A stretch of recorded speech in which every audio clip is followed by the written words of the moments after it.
I'm Arch, and I don't have 1 cent in Swiss bank accounts. A few years ago I was going to open a bank account right here in Zurich and put quite a lump in, but I didn't.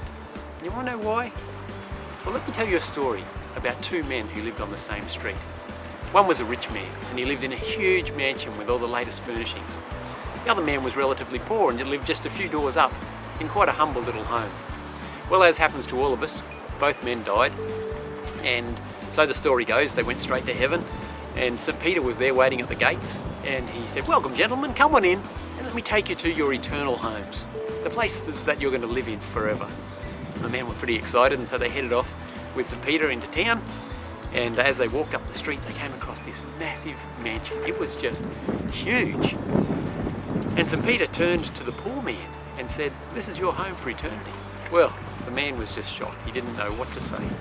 So he just said, "Thank you," and went on inside, pushed the door, and in he went.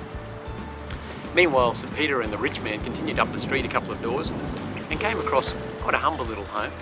And St. Peter said to him, "Well, this is going to be your home for eternity." Well, shocked and totally offended, the rich man said to St. Peter, "There must have been a mistake. This home is the one for the poor man. The big home is for me." Well, Peter, who was quite accustomed to this reaction, calmly said, "No, there's been no mistake. You see, what happened is that when you were down on earth, the poor man, as you call him, was actually sending all of his money to heaven. He was giving to people in need and to charities and church projects, and we used the money to put his home together for him. But if you remember correctly, you didn't send much, and what you did send, you sent pretty begrudgingly, and well, to be honest, this is all we could put together with what you sent, and sorry that this is how it is." You know, Proverbs 19 verse 17 says, "Whoever is kind to the poor lends to the Lord, and he will reward them for what they've done." Now, I'm not sure about all the theology in that story, but the message in the Bible is clear, and that is that we are blessed to be a blessing.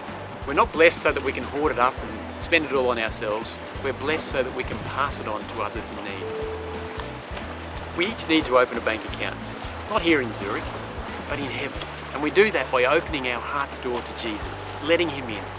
And then we each need to deposit as much treasure as we can into that account. How's your heavenly home progressing?